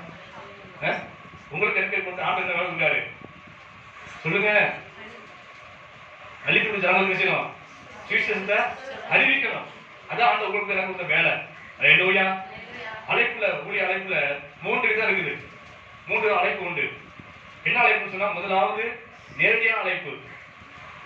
ஆண்டவர் என்ன நினைச்சாரு? நேரடியா அழைச்சாரு. ஆண்டவர் தரிசனமாகி நேரடியா ஊழியத்துக்கு அழைச்சாரு. நீங்க ஊழியத்துக்கு வந்திருக்கேன். நான் ஊழியத்துக்கு வந்த நிமித்தமாக என் மனைவி நீங்க ஊழியத்துல என்ன என்னோட இசைஞ்சு ஊழி செய்யறாங்க. அப்ப அவங்களுக்கு கிடைச்ச அழைப்பு என்னன்னா மறைமுகமான அழைப்பு. என்ன அழைப்பு? மறைமுகமான அழைப்பு. ஹல்லேலூயா. நேரடியா அழைப்பு உண்டு, மறைமுகமான அழைப்பு உண்டு. அது போக பொதுவான அழைப்பு உண்டு. உங்க எல்லாரும் ஆண்டவர் பொதுவான அழைச்சிருக்காரு. எதுக்கு அழைச்சிருக்காரு? அவருடைய வேலை செய்யணும். என்ன வேலை செய்யணும்? தேவசாலை அப்படிப்பட்ட ஜனங்கள் நீ பாவத்தை விழுந்து நீங்க அழிந்து கொண்டு இருக்கிறாங்க. அவள் அப்படியே வாழ்ந்தால் சொன்னா நரகத்தான் போகணும். அந்த ஜனங்களை தூக்கி எடுக்க வேண்டிய வேலை உங்களுக்கு எனக்கு கொடுக்கப்பட்டிருக்க ஆண்டவர். ஹல்லேலூயா. ஆண்டு விசேஷத்தை உனக்கு உங்களுக்கு எனக்கும் அந்த பொறுப்பை கொடுத்திருக்கிறாரு. அதை எத்தனை உணர்ந்திருக்கோம் இன்னைக்கு.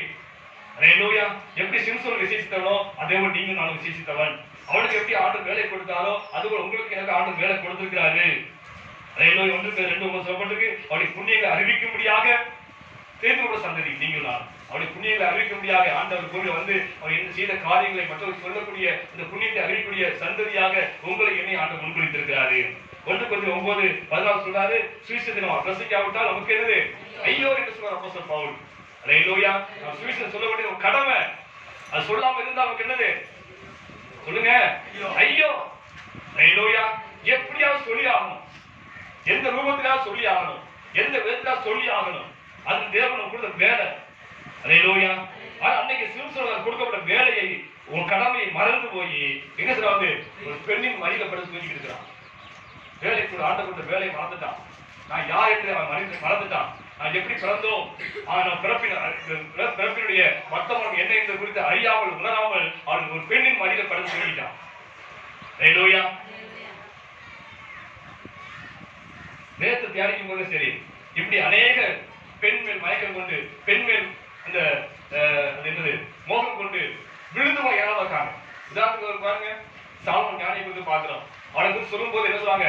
இதற்கு முன்பாக இப்படி ஒரு ஞானி இருந்ததும் இல்லை, அவனுக்கு பிறகு இப்படி ஒரு ஞானி இருக்க போதும் கிடையாது. அவ்வளவு பெரிய ஞானத்தை கர்த்தர் கொடுத்தாரு. ஆனா கடைசி என்ன போயிட்டான்? விழுந்துட்டான். எதுல விழுந்தா? பெண் மேல் கொண்ட மோகத்துல விழுந்து போனான். தாவீது தேவனுக்கு பிரியமான பேர் பெற்றவன், அவன் இதயத்துக்கு ஏற்றவன் என்று பேர் பெற்றவன். அப்படிப்பட்ட தாவீதே என்ன செய்யாது? இந்த பெண்கள் மயங்கி இருக்காது, அவன் விழுந்துட்டான். பெண் ஆசையில விழுந்து போயிட்டான். அல்லேலூயா. ரொம்ப ஜாக்கிரதையா இருக்க வேண்டிய அவசியமா இருக்குது. அல்லேலூயா. ஆக இந்த நாட்களில் நல்லா கவனிச்சு பாருங்க. அந்த பெண் அவனை மடியில படுக்க வச்சிருந்தானே, அவருடைய ஆசை என்ன, அவருடைய எண்ணம் என்ன? வாசிங்க. நியாயாதிபதிகள் வாசிப்போம் 16:6-7 வாசிப்போம். நியாயாதிபதிகள் 16 அதிகாரத்துல 6, 7, 8 வாசிப்போம். சிம்சோனை பார்த்து உன் மகாபலம் எதனால உண்டாயிருக்கிறது, உன்னை சிறுமைப்படுத்த உன்னை எதனால கட்டலாம் என்றால் எனக்கு சொல்ல வேண்டும் என்றால், அதற்கு சிம்சோன் 7 அகனிகார் கையினாலே என்னை கட்டினால் நான் பலட்சயமாகி நல்ல கவனியம் மற்ற மனுஷரை போல ஆவேன். அல்லேலூயா. அப்ப பெரியாரின் நோக்கம் என்ன? இவனை மற்ற மனுஷரை போல ஆக்கணும். அப்ப என்னது? விசேஷித்தவன், ஆண்டு அபிஷேகம் நமக்கு இருக்குது, ஆண்டு தேர்தல் நமக்கு இருக்குது. அப்படி விசேஷித்த மனுஷனா இருக்கிறான். இவனை என்ன செய்யணும்? சாதாரண மனுஷனை போல ஆக்கணும். அதுதான் அவனுக்கு விருப்பம். புரியுதா அவனுக்கு? அல்லேலூயா. சாலமோன் ஒரு ஞானியா இருந்தான். அவனை சாதாரண மனுஷனை போல ஆக்க வேண்டியதுதான் பிசாசுவின் நோக்கம். அதனாலதான் பெண்கள் முகம் கொண்டு அவன் விழுந்து போனான்.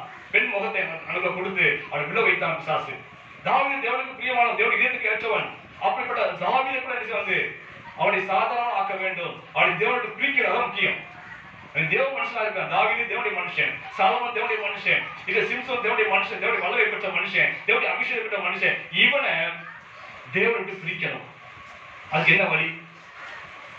ஆணுக்கு அவருடைய முகத்தை கொடுப்போம், பெண்கள் இச்சை கொடுப்போம், பெண்கள் ஆசை கொடுப்போம். இதனால விழுந்து போயிடான்னு சொல்லி பிசாசை திட்டமிட்டு அது தொழிலாளை ஏற்படுத்தினான். அல்லேலூயா. ஆக இந்த நாட்களில் பிசாசானவனுக்கு தெரியும். என்ன தெரியும்? நம்முடைய பலவீனம் தான் தெரியும். அவனுடைய பலவீனம் என்னது? பெண். சிம்சோனுடைய பலவீனம் என்னது? பெண். அதுபோல உங்களுடைய பலவீனம் என்ன, என்னுடைய பலவீனம் என்பது எல்லாமே பிசாசு விஷயம் நன்றாக தெரியும். அதை வச்சுதான் அவளை தருவான். அல்லேலூயா. இந்த சிம்சோனுடைய வீழ்ச்சி ஒரு முறை 2 முறை வரல, திடீர்னு வரல. எப்படி இருந்துச்சு? இதே ஒரு முயற்சி பண்றா. எத்தனை தடவை பண்றா? 3 முறை பண்றா. அவன் நினைச்சு வந்து தூங்க வச்சு அவனை கேட்கிறா, உன்னை வந்து நான் எதனா கட்டினா நீ கட்டுப்படுவ, இந்த பலம் உனக்கு எப்படி வந்துச்சு சொல்லு அப்படின்னு சொல்லும் போது அவன் எப்படி சொல்ற, அண்ணன் யாரை வச்சு கட்டு, நான் பலகீனம் ஆயிடுவேன், நான் சாதாரண மனுஷன் ஆயிடுவேன் அப்படின்னு சொல்லும்போது உடனே அண்ணன் யாருக்கு வந்து கட்டுறான். கட்டிட்டு ஏதோ போலீஸ் வந்துட்டாங்க அப்படின்னு சொல்லும் போது அவனுக்கு வந்து அதை அந்த டயர் சால்வ் அத்துப்பட்டு போயிடலாம். 2வது முறை என்ன வந்து அவன் வாய்நாள கேட்டு உன்னை எப்படியாவது நினைச்சு வந்து கட்டணும், உன்னை எப்படியாவது பேசி கொடுக்கணும், அதுக்கு என்ன செய்யலாம் அப்படின்னு கேட்கும்போது ஒவ்வொரு காரியத்தையும் அவன் சொல்லும் போது 3 முறையும் என்ன பண்ணா வந்து இவன் உணர்வற்று போய் மடியப்பட்டு இருக்கான். அது உணர்வே அல்ல. என்ன இவன் என்ன செய்ய வந்து அவன் பிடித்த கையில பிடிச்சு கொடுக்க பாக்குறான் என்ற உணர்வு நினைச்சல அல்ல. 3வது முயற்சி பண்றான். 3வது முயற்சி பண்ணாலுமே இவனுக்கு உணர்வு வர மாட்டேங்குது. என்ன உணர்வு மாட்டேங்குது? நம்மை பிடித்த கையில பிடிச்சு கொடுக்குறதா திட்டமிடுறான் என்ற உணர்வு வந்துச்சுன்னா என்ன செஞ்சுப்பான், அதை விட்டு ஓடிப்பான். ஆனா அந்த உணர்வு இல்லாதனால மறுபடியும் அவன் படுத்திருக்கிறான். அது 4வது முறை நிசை வந்து உள்ள ஓடிட்டான். அவன் தலை நினைச்சது சிறைக்கப்பட்டாச்சு. அவனுக்கு பலமெல்லாம் போச்சு. அது நிமித்தமாக நிசை வந்து அந்த பிளேஸுக்கு வந்தாங்க. வந்து சிறைச்சாலை வந்து கட்டி கொண்டு போனாங்க. அதை கூட சொன்னாங்க கண்ணை பிடுங்கினாங்க. அப்படின்னு மாவாட்ட முடியாத வித்தை காட்ட முடியாத குரங்குக்கு வித்தை காட்ட கொண்டு போவாங்க. அது போல அந்த வெளிச்சனை சார்ந்து வித்தை காட்டினாங்க. வித்தை காட்டி இவனை பார்த்து சிரிச்சு நான் சந்தோஷப்பட்டாங்க. அல்லேலூயா. இந்த சிம்சோன் யாரு? சிங்கத்தின் வாயை ஒரு ஆட்டை போல பிளந்து போட்டவன். அல்லேலூயா. கல்லை பச்சை தாடை எடுத்துட்டு 1000 கொண்டு போட்டவன். அந்த காசா பட்டணத்து அரண்மனை கதவை அப்படியே உருட்டு அப்படியே போய் என்னது தலையை வச்சுட்டு மலைக்கு கொண்டு போயிட்டான். நினைச்சு பாருங்க, காசா பட்டணத்து அந்த அரண்மனை கதவை எந்த வருஷம் நினைச்சுப்பாங்க? ஒரு 10 பேர் கை நிட்டாதான் கதவை வச்சிருக்கோம், அந்த கதவை மறைக்க முடியும். அந்த அளவுக்கு பெரிய அகமான அரண்மனை கேட்டு, அல்லேலூயா, சாதாரண கேட்டு அரண்மனை கேட்டு யானை கூட இடிச்சு உடைக்க முடியாது. அந்த அளவுக்கு சினிமாவை பார்த்துருக்கீங்க பல காலத்துல. அந்த அரண்மனையுடைய அந்த கதை உடைப்பு ஆணை கொண்டு வந்து மரத்தை வச்சு விட்டு உடைப்பாங்க. அந்த அளவுக்கு யானையால கூட முடியாத அந்த ஒரு பெரிய அந்த கேட்ட அப்படியே பிடிட்டு போயிட்டான் தாழ்பாவோட. அந்த அளவுக்கு பெரிய பலசாலி. ஆண்டவர் அபிஷேகித்தாரு, ஆண்டவர் விஷயத்தான் வச்சிருந்தாரு. ஆனா இந்த பெண்கள் கொண்ட மயக்கத்தினாலே அவனுடைய அந்த பலத்தை இழந்து அபிஷேகத்தை இழந்து கர்த்தர் வந்து போயிட்டாரு. என்னைக்கு அந்த தலை சிறைக்கப்பட்டதோ என்னைக்கு நஷ்டம் போச்சோ அன்னைக்கு கத்திர போயிட்டாரு, தெரியாது அவனுக்கு. கத்திர போனது தெரியாமல் மறுபடியும் எழுந்து ஓட பாக்குறான். என்ன செய்யல, முடியல. அதான் ஆண்டு சொன்னார், திருநெல்வேலி போல வருவேன். அல்லேலூயா. நீ நினைக்க மாட்டேன், நினைச்சுக்கா நினைச்சுக்க நான் வருவேன். அல்லேலூயா. அப்ப ஆண்டவருடைய அந்த வார்த்தை எனக்கு எச்சரிப்பா இருக்குது. எனக்கு இவ்வளவு பழசாக இருந்தவன் கடைசி சாதாரண ஒரு பெண்ணு மனித மயங்கி விழுந்த நிமித்தமாக தன்னுடைய கடமையை மறந்து தன் உணர்விலிருந்து போய் கடைசி நேரத்தில் வந்து ஒரு பரிதாபமான முடிவை சந்தித்தான். அல்லேலூயா. அதான் ஆண்டு சொன்னார் வெளிப்படம் விஷயத்துல 3 வாசிப்போம். 3 ஆகையால் நீ கேட்டு பெற்றுக்கொண்டதை வகை நினைவு கூர்ந்து அதை கை கொண்டு மனம் திரும்பு. அல்லேலூயா. இல்லை என்றால் என்ன செய்வது, திருடனை போல வருவேன். அல்லேலூயா. இல்லையாத நாளில் திருடனை போல வருவேன். இன்னைக்கு உணர்வற்ற வாழ்ந்து கொண்டிருக்கோம். அல்லேலூயா. நாம் யார் என்று இன்னைக்கு உணரல. நாம் தேவ பிள்ளைகள் உணர மாட்டேங்கிறோம். தேவனால் நமக்கு சிருஷ்டிக்கப்பட்டவங்க, நம் தேவனால் உண்டானவங்க என்ற உணராமல் வாழ்ந்து கொண்டிருக்கிறோம். தேவனுக்கு நமக்கு என்று ஒரு பொறுப்பை கொடுத்திருக்காரு, ஒரு கடமை கொடுத்திருக்காரு. அதை நிறைவேற்ற வேண்டிய உணர்வு இல்லாமல் என்ன செய்வது, எந்த துன்பம் விதி வந்தா அழைச்சுவோம், சாவப்பட்டு வாழ்ந்து கொண்டிருக்கிறோம். உணர்வு என்பது இல்லை. அல்லேலூயா. அந்த சிம்சோனுக்கு அன்னைக்கு ஒரு பலவீனம் என்னன்னு சொன்னா பெண் ஆசை, அவனுக்கு இந்த பலவீனம். ஆனா இன்னைக்கு நம்முடைய என்ன பலவீனம் விசுவாசம் தெரியும். என் பலவீனம் என்ன என்பது, உங்களுடைய பலவீனம் என்ன என்பது விசுவாசம் நல்லா தெரியும். அதை வச்சுதான் நம்ம என்ன செய்வாது, விளச்சி நல்லா புரிந்து கொள்ளும். அதை வச்சுதான் விளச்சி அவனுக்கு தெரியும். அவன் சலனத்து அறிந்தவன் ஞானி, எனக்கு வந்து வேலை சொல்றது ஞானி என்று சொல்லப்பட்டது, அறிவாளின்னு சொல்லப்பட்டது. ஆக என்னுடைய பலவீனம் உங்களுடைய பலவீனம் எல்லாம் விசுவாசம் அத்துமையா இருக்குது. அப்ப அந்த பலவீனம் என்ன என்று அவன் அறிந்து வைத்திருக்கனாலே அதை வச்சுதான் விழ வைப்பான். அல்லேலூயா. அவனுக்கு பலவீனம் அதுதான், சிம்சோனுடைய பலவீனம் அதுதான், பெண்ணு தான். அதான் விழுந்து போனாங்க. அந்த சாவுடைய பலவீனம் அதுதான், விழுந்து போனான் வந்து. அல்லேலூயா. பெண் அழகை பார்த்து விழுந்து போனான். ஆனா அது நமக்கு இன்னைக்கு அநேகர்களாக இன்னைக்கு நிறைய பலவீனம் இருக்குது. அந்த எல்லா பலவீனம் இன்னைக்கு அநேகர்களாக இப்படி ஒரு பெண்ணுடைய பலவீனம் இல்லை, பெண் ஆசைலாம் கிடையாது. என்ன இருக்குது, சிலருக்கு பலவீனம் என்ன, செல்லு இல்லாம வர முடியாது. என்ன செல்லு இல்லாம வாழவே முடியாது. 24 விடுது செல்லதான் ஓடிட்டே இருக்கும். அதுதான் பலவீனம். அல்லேலூயா. அது நம்முடைய பலவீனம். அது இல்லாம வாழ முடியாது. சில காணாம போச்சு அவளை இருக்க முடியாது. செல்ல விட்டுட்டு வேலைக்கு போயிட்டமா செய்யாது. அது எந்த இலக்கை இழந்து போன விஷயம் இன்னைக்கு நிறைய பேர் இருக்குது. அவர் செல்லு கண்டிப்பா தேவைதான். அன்னைக்கு நம்ம கம்யூனிட்டிக்காக செல்ல தேவைதான். ஆனா அது இன்னைக்கு என்ன செய்யுதுன்னா அன்னைக்கு அநேக மனுஷரை அடிமைப்பட்டு வச்சிருக்குது. அல்லேலூயா. சொல்ல மாட்டோம், அது அடிமைப்பட்டு வச்சிருக்காங்கள. அதுதான் அவனை பிடிப்பான். அதான் பலவீனம் நமக்கு. அதுதான் பிடிப்பான். சாக்கடை இருக்க வேண்டும். இதெல்லாம் தேவனால் உண்டானது அல்ல, இதெல்லாம் சாத்தான உண்டானது. அல்லேலூயா. இதெல்லாம் அவன் பிடிப்பான், அவன் அடிமைப்படுத்தி வைப்பான்.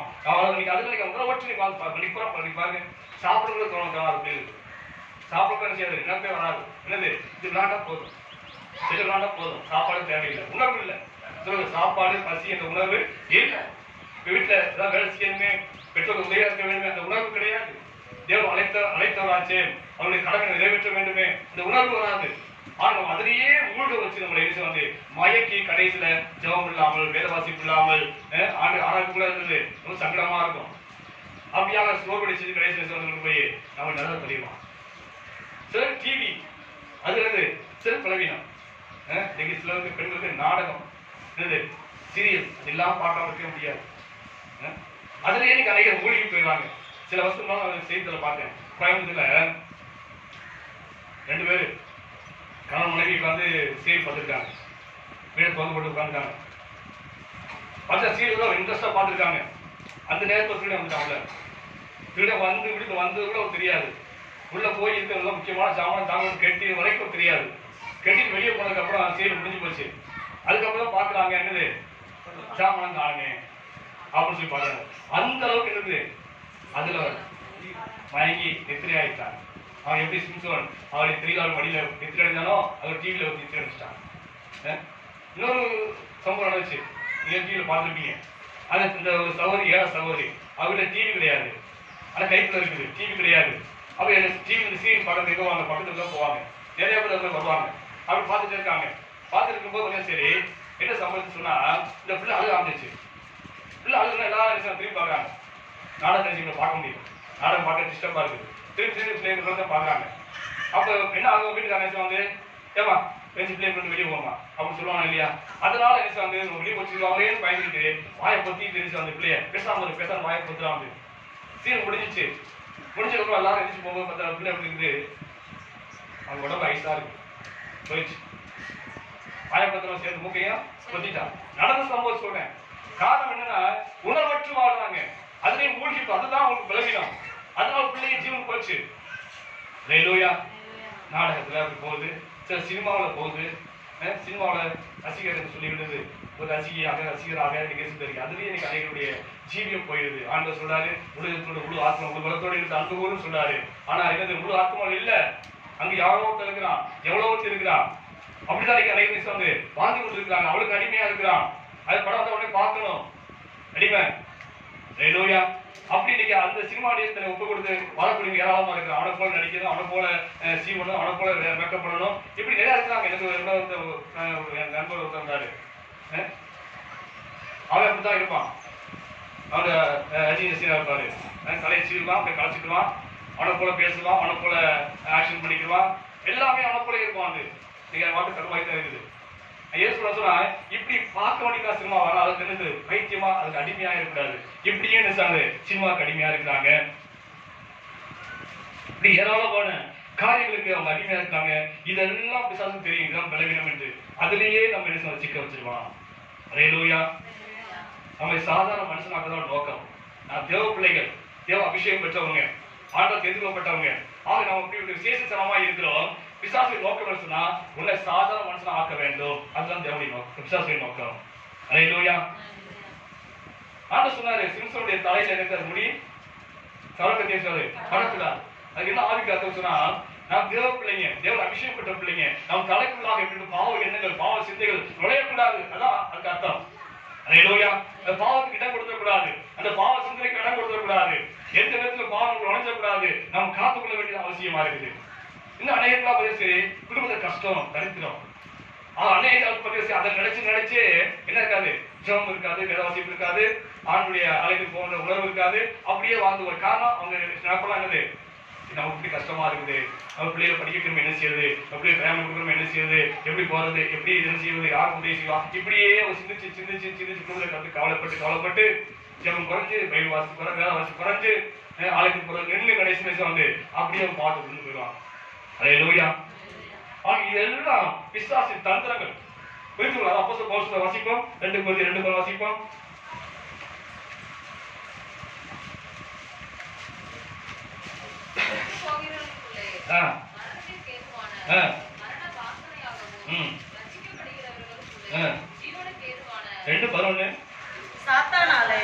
சாத்தானாலே நான் மோசம் போகாதபடிக்கு அப்படி செய்தேன். அவருடைய தந்திரங்கள் அவருக்கு தெரியாத அல்லவே. ஹல்லேலூயா. அது தந்திரமான சொல்லப்பட்டது. நம்ம எந்த ரூபத்தையும் பிடித்துருவான். நம்முடைய பலவீனம் என்ன நமக்கு தெரியும். அதனால நம்ம ஜாக்கிரதையா இருக்க வேண்டும். ஹல்லேலூயா. நம்ம இயேசு ஒருவருக்கு அடிமையா இருக்க வேண்டும். இயேசு ஒருவரே உள்ளத்தில் இருக்க வேண்டும். வேற யாருக்கு இடம் கூடாது, யாருக்கு இடம் கொடுக்க, முழுதத்தோடு முழு ஆத்மா முழு பலத்தோடு அனுப்புகிற வேண்டிய யாருக்கு இடம் கொடுக்க. ஆனந்த மனைவியை நேசிக்காத அப்படின்னு அர்த்தம். என்னை காட்டும் அதையும் நேசிக்காத, உன் பிள்ளையை நேசிக்காத, யாரையும் நேசிக்காத. நான் அவ்வளவு நேசிக்க மாட்டேன், நான் அடுத்த நேசிப்பேன் அப்படி கூடாது. ஹல்லேலூயா. யாருக்கும் இடம் கிடையாது இதயத்துல, இயேசு மட்டும் தான் இடம். ஹல்லேலூயா. அதுக்கப்புறம் தான் எல்லாம் மனைவி பிள்ளைகள் எல்லாமே, அதுக்கப்புறம் தான் மற்றது எல்லாமே. அப்படி கூட வாழ்க்கை வாழ வேண்டும். பிசாசு தந்திரமானவர். நம்ம எதுல பலவீனமா இருக்கோமோ அதெல்லாம் பிடிக்கும் அது. ஹல்லேலூயா. ஆக இந்த நாட்களில் நாம தேவன் தெரிந்துகொள்ளப்பட்ட ஜனங்கள் என்று உணராமலே நீங்க வாழ்ந்து கொண்டிருக்கிறோம். இப்படி உணவற்று வாழ்ந்தவங்க கடைசி முடிவு எப்படி நினைச்சு பாருங்க. அக்கிரதான் போக வேண்டியிருக்கும். அதனால நாம் மனம் திரும்புவோம். அதே போல இன்னொருத்தரை போய் பார்ப்போம். மத்தேயு 26ஆம் அதிகாரம் 40-41 வாசிப்போம். 40-41. மத்தேயு 26:40-41. பின்பு அவர் சீசர்களிடத்தில் வந்து அவர்கள் நித்திரை பண்ணுகிறதைக் கண்டு பேதுருவை நோக்கி நீங்கள் ஒரு மணி நேரமாவது என்னோடு கூட விழித்திருக்க கூடாதா? நீங்கள் சோதனைக்கு உட்படாதபடிக்கு விழித்திருந்து ஜெபம் பண்ணுங்கள். ஆவி உற்சாகம் உள்ளதுதான், மாம்சமும் பலவீனமானது என்றார். அவர் மறுபடியும் இரண்டாந்தரம் போய் என் பிதாவே இங்க பாக்குறோம். அன்னைக்கு ஆண்டவர் இயேசு பூமிக்கு வந்த போது அவருக்கு திரளான ஜனங்கள் பின்பற்றான்னு சொல்லப்பட்டது. அவர் பின்னாலேயே போனாங்க. ஆனா அந்த திரளான ஜனங்கள் மத்தியில ஆண்டவர் மலையில போய் அவரும் ஜெபம் பண்ணி பிதாவை அறிந்து 12 பேரை பேச சொல்லி அழைத்து தெரிந்து கொண்டார். ஹல்லேலூயா. அந்த 12 பேர் தான் யாரு? பேதுரு, யோவான் எல்லாமே இருக்காங்க. அவர் 12 சீசரை தெரிந்து கொண்டாரு. அந்த 12 பேரையும் 3 பேர் முக்கியமானவங்க. 3 பேரு யாராரு? பேதுரு, யோவான், யாக்கோபு. 3 பேர் முக்கியமானவங்க. அல்லேலூயா. இதுல பிரதானமான யாரு? பேதுரு. அல்லேலூயா. இயேசுவை பின்பற்ற கூட்டம் பெருசா இருந்தாலுமே அதுல 12 பேரும் தெரிந்து கொண்டார் ஆண்டவர். அந்த 12 பேரும் 3 பேர் தான் முக்கியமானு சொல்லி எல்லா இடத்தையும் 3 பேர் கொண்டு போனாங்க. யவீர் மகளை உயிரோடு எழுப்பதற்கு இந்த 3 பேர் கொண்டு போனாங்க. மருவமலையில போய் ஆண்ட இயேசு கிறிஸ்து மருவம் அடைந்து எலியாவையோடு மோசையோடு பேசிக் கொண்டிருக்கும் போது அவரை பார்த்தது யாரு? இந்த 3 பேர் தான். இந்த பேதுரு, இந்த யோவான், யாக்கோபு தான் பார்த்தாங்க. அந்த அளவுக்கு விசேஷமானவங்க தான் 3 பேர். அல்லேலூயா. அப்ப ஆண்டவர் அந்த அழைப்பு தெரிந்து கொள்வது 3 விதமா இருக்கு. என்ன அழைப்பு? முதலாவது சரி, அழைக்கப்பட்டவர்கள், தெரிந்து கொள்ளப்பட்டவர்கள், அதிலையும் உண்மையுள்ளவர்கள். இவங்க யாரு? இயேசு கூட இருக்க முடியும். அந்த வசனம் வாசிப்போம். வெளிப்படுத்தல் 18 வாசிப்போம். வெளிப்படுத்தல் 17, 14.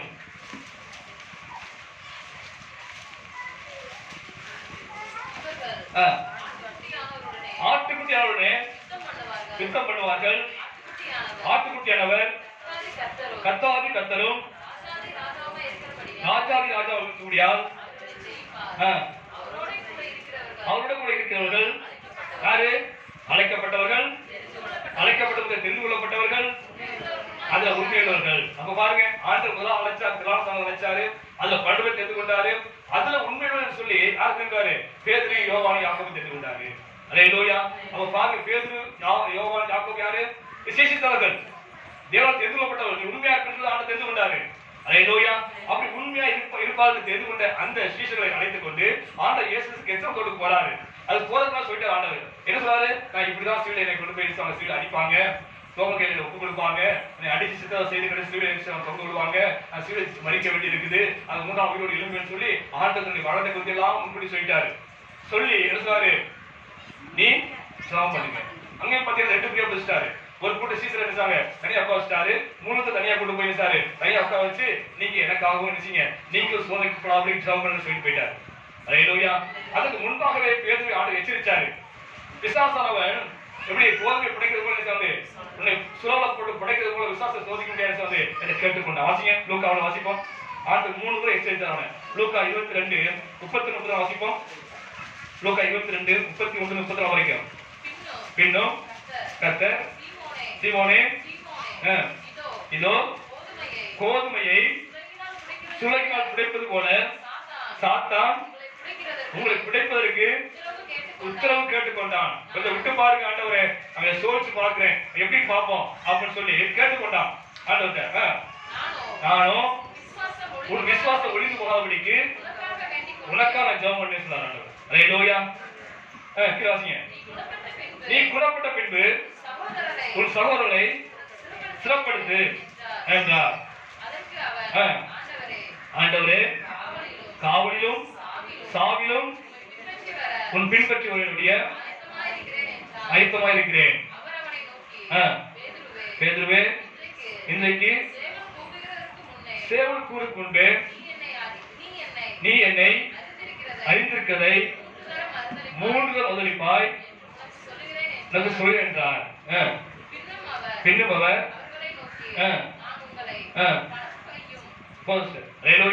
இங்க பாருங்க, ஆண்டவர் இயேசு சொல்றாரு, பிசாசுல சோதிக்க கேட்டுக்கிட்டான். நான் என்ன செஞ்சேன்? விசுவாசம் ஒளிந்து நான் ஜெபம் பண்ணு சொல்றாரு. நீ குணப்படு, உன்னுடைய சகோதரி நீ ஸ்திரப்படு, நீ தான் மூத்தவன், நீ தான் மூத்த சீசனா இருக்கிற, நீ ஸ்திரப்பட்டு மற்றொரு ஸ்திரப்படுத்து சொல்லி ஆண்டு சொல்லிட்டாரு. 3 முறை ஆண்டு எச்சரிச்சாரு. அவன் சொல்றான், நான் எல்லாரும் ஓடி போலாம் கூட, நான் இருக்க மாட்டேன், பின்மாறி போக மாட்டேன். அதுதான் அசட்டு தைரியம். அல்லேலூயா. அது போல சொல்றான், நீங்க நம்ம எவ்வளவு எச்சரிச்சாலும் சரி, சும்மா இருக்க வாசம், நான் ஒரு நாள் நினைச்ச மாட்டேன், ஆண்டுக்கு போக மாட்டேன், நான் அப்படிலாம் இருக்க மாட்டேன், ஒரு நாள் சர்ச்சுக்கெல்லாம் வச்சு இருக்கவே மாட்டேன் அப்படின்னு அசட்டு தைரியத்தை பேசுறோம். ஆனா உண்மை என்ன? ஜீவனாலும் சரி மரணாலும் சரி உங்க வீட்டு போக மாட்டேன்னு சொன்னான். மத்தேயு என்ன சொன்னாரு? ஜீவனாலும் சரி மரணாலும் சரி உங்க வீட்டு நினைச்ச மாட்டேன், நான் போக மாட்டேன்னு சொன்னான் பேதுரு. என்னாச்சு? என்னாச்சு? ஆண்டவர் இயேசுக்கு மத போனது என்னாச்சு? இயேசு மறுதலித்தான், இயேசுவை சபித்தான். அல்லேலூயா. இயேசு அறியது சத்தியம் பண்ணலாம். அல்லேலூயா. அது ஆண்டவருக்கு எச்சரிச்சாரு. அப்ப உணர்வு இல்லையே உனக்கு, அதுக்காக ஜெபம் பண்ணல. நீ ஆண்டவர் ஜெபம் பண்ண சொன்னாரு, நீ சிறப்படும் போதாவது அதுக்காக ஜெபம் பண்ண, சோதனைக்கு ஜெபம் பண்ண சொல்லி ஆண்டவர் சொன்னாரு. அந்த 1 மணி நேரமாவது வீட்டுக்கு ஜெபிக்கணும். என்ன வள்ளியே தனக்காகவும் குருநாதற்காகவும் அவருக்கு மரணத்துக்கு போகிறாரு, அவருக்கு என்ன செய்யணும், அவர் பிரான் கொடுங்க ஆண்டவரே என்று சொல்லி அந்த தன் குருநாதற்காகவும் சரி தனக்காகவும் ஜெபம் பண்ண உணர்வு இல்லாதபடிக்கு இஸ்லாந்து தூங்கிட்டு இருந்தான். ஹல்லேலூயா. ஆண்டு கேட்டாரு, ஒரு மணி நேரமாவது என்னோட சொல்வது எடுத்துக்கிறாங்க. அப்படி உணர்வற்று சொல்லிக்கிறோம். ஹல்லேலூயா. ஆண்டு சொல்றாரு, நீங்க சோதனைக்குள்ளாதபடிக்கு ஜெபம் பண்ணுங்க. கொள்ளை வருது, உலகத்துக்கு வருது, அது உலகத்துக்கு தான் வருது, உங்களுக்கு வரல. ஆனால் நீங்க என்ன செய்யணும், விழித்து ஜெபம் பண்ணுங்க. ஹல்லேலூயா. உங்களுக்காக ஜெபம் பண்ணுங்க, உங்களுக்காக ஜெபம் பண்ணுங்க, சபைக்காக ஜெபம் பண்ணுங்க, ஊருக்காக ஜெபம் பண்ணுங்க ஆண்டு சொல்லி எலிசாவை எச்சரிக்கிறாரு. அதெல்லாம் எனக்கு வராது பாஸ்டர் அப்படிதான் சொல்ல முடிய அந்த எச்சரிக்கை கேட்டு ஜெபம் பண்ண நினைக்கிறோமா? அன்னைக்கு ஏசா சொன்னதோ அப்படின்னு சொன்னாங்க. பேதுரு சொன்ன, பேதுரு பெரிய பசுத்தமா, ஆனால் நீங்க குறைவா செய்ய சொல்ல வேண்டியது இருக்குது. ஏன்னா ஆண்டு எழுதி வச்சிருக்காரு, அவர்களுக்கு குறைகள்லாம் நமக்கு என்னது எச்சரிப்பு, அதுக்காக ஆண்டு எழுதி வச்சிருக்கிறாரு. பெரிய பசுத்தமா பேதுரு. அன்னைக்கு அவரை பத்தி நம்ம பிரசவத்தில் வந்து குறை சொல்றோம். ஏன்? நமக்கு எச்சரிக்கை உண்டாக முடியாது ஆண்டு எழுதி வச்சிருந்தாரு. பேருக்கு அசல குறிச்சல் இருந்தாரு, அது போல அசல குறிச்சல் இருந்தாதீங்க. உலகத்துக்கு வரும் கொரோனா எனக்கு வராதுன்னு நினைக்காதீங்க. ஹல்லேலூயா. எச்சரிக்கை பண்ணி ஜெபம் பண்ணணும். ஹல்லேலூயா. என் ஊருக்கு நான் தான் காவலாளி, என் குடும்பத்துக்கு நான் தான் காவலாளி, என் குடும்பத்துக்காக ஜெபம் பண்ணணும், என்னுடைய ஊருக்காக ஜெபம் பண்ணணும். ஆண்டு கொடுத்த இது கடமை, ஆண்டு கொடுத்த வேலை. நீங்க எத்தனை உணர்ந்துருக்கிறோம்? சாப்பிட்றே தூக்கம் தான் வருது, சோத்திரம் சோதனை படுத்துறோம். அவ்வளோதான். இப்படித்தான் பார்த்து உணவற்று ஜீவித்து கொண்டிருக்க வந்து அந்த பேருக்கு கூட உணவு ஜீவித்துக் கொண்டிருக்க வந்து. ஹல்லேலூயா. அன்னைக்கு சிம்சன் உணவோட ஜீவித்தான். கடைசி என்ன ஆச்சு? கண் பிடிக்கப்பட்டது. ஹல்லேலூயா. எல்லாருக்கும் கேள்விக்குள்ளா மாறி போனா. அதே போல பாருங்க, பேதுரு உணவற்று ஜீவித்தார். என்னாச்சு? பின்வாரி போன நிலைமை, பரிதைக்குள்ள நிலைமை இருந்துச்சு அவனுக்கு. அது போல இன்னைக்கு நாம அப்படிப்பட்ட நிலைமையில வந்துடக்கூடாது. ஹல்லேலூயா. அன்னைக்கு ஒருவேளை அன்னைக்கு விழித்திருந்து ஜெபித்தான் சொன்னா, அன்னைக்கு அப்படி 10ஆம் நாள் வந்திருக்காங்க பேருக்கு. அது சீசனை பாருங்க, எல்லாரும் ஓடி போயிட்டாங்க, எல்லாரும் ஓடி போயிட்டாங்க. இயேசுக்கு வந்து பார்த்து அத்தனை சீசன் வச்சாங்க, எல்லாரும் ஓடி போயிட்டாங்க, 12 ஓடி போயிட்டாங்க. அவ்வளவு தேவன் பேர் கொள்ளப்பட்டாங்க, அபிஷேகம் பண்ணப்பட்டவங்க, இயேசுல கிறிஸ்துவோட 3 வருஷம் கூட இருந்தவங்க. ஹல்லேலூயா. அவங்க பிசாசை தோற்றாங்க இயேசு நாமத்தினாலே. இயேசுவா சொஸ்தமாக்குறாங்க, இயேசு சோமாக்குறாங்க. அப்படி சீசர்கள் இயேசுக்கு ஒரு பாடு வந்தவங்க எல்லாரும் ஓடிட்டாங்க. மார்க்கு சொல்லப்பட்டது, துப்பட்டி பத்தி ஓடனா அப்பா அப்படினால நீ அவனை ஒருத்தனால கேட்ட உடனே துப்பட்டியை போட்டு தெரிஞ்சான், நிறுவனம் ஓடிப்பிட்டான். அந்த அளவுக்கு பயந்து மீது பயந்து ஓடிட்டாங்க. காரணம் என்ன? இந்த பேரு தான். அன்னைக்கு பேரு ஜெபித்தான் இந்த நிலம் வந்திருக்காது. அவன் ஜெபிக்கல, தன் சௌரியம் அவன் ஸ்திரப்படுத்தல. ஹல்லேலூயா. இதெல்லாம் பாடு வரும், அவன் தைரியமா இருக்கணும்னு சொல்லி அன்னைக்கு ஸ்திரப்படுத்தினாதான் அன்னைக்கு சாட்சியா இருப்பாங்க. ஹல்லேலூயா. ஆக இந்த நாட்டிலையும் ஆண்டவர் நமக்கு விசேஷத்தை ரட்சிப்பை கொடுத்திருக்காரு, விசேஷ அழைப்பை கொடுத்திருக்காரு, அபிஷேகத்தை கொடுத்திருக்காரு. உங்களுக்கு எனக்கு ஆண்டவர் பெரிய பொறுப்பை கொடுத்திருக்காரு. இந்த ஊருக்கு சுவிசேஷம் சொல்ல வேண்டும், இந்த உலகத்துக்கு சுவிசேஷம் சொல்ல வேண்டும், அழிந்து ஆத்மாவை விடுவிக்க வேண்டும். அந்த பொறுப்பை ஆண்டவர் கொடுத்திருக்காரு. அதுக்காக ஜெபம் பண்ணணும். போய் சொல்ல முடியாதா கூட அதுக்காக ஜெபம் பண்ணலாம் உட்காந்து. ஆக இதெல்லாம் அந்த பொறுப்பை உணராமல் நாம அந்த சதுசபை போல நாம் தூக்கத்தில் இருந்தோம் சொன்னா, ஆட்கள் தூக்கத்தில் இருந்தோம் சொன்னா வரப்பை அழிவுக்கு நான் தப்ப முடியாது. ஹல்லேலூயா. ஆண்டு நியாயத்துக்கு ஆண்டு வருகை வருது, ஆண்டு நியாயத்துக்கு நெருங்கி கொண்டிருக்குது. அது அந்த நாள் எல்லாத்துக்கும் கணக்கு கொடுக்க வேண்டியிருக்குது. அதனால நான் விழிப்போடு இது ஜெபம் பண்ணுவோம். முதலாவது நாம் ஸ்திரப்படுவோம், அதுக்கப்புறம் மற்றவங்க என்ன செய்வோம், ஸ்திரப்படுத்துவோம். ஆண்டு கொடுத்த பெரிய வேலை அது. ஹல்லேலூயா. அந்த நாட்களிலே இந்த சர்வ சபையை போல இல்லாதபடிக்கு, இந்த சிம்சோனை போல இல்லாதபடிக்கு, இந்த பேதுரு போல உணவற்றுலா இல்லாதபடிக்கு நாம் உணவோடு கூட ஜெபம் பண்ணுவோம். கடைசி காலமா இருக்குது, எல்லாத்தையும் அடையாளம் அற்புதம் பார்த்துக்கொண்டு தான் இருக்கிறோம். அதனால் உணர்வற்று அதை ஆயத்தப்படுவோம், நாம் ஆயத்தப்படுவோம், மற்றவர்கள் என்ன செய்யணும், ஆயத்தப்படுத்துவோம். இந்த பெரிய வேலை உங்களுக்கு ஜெபம்.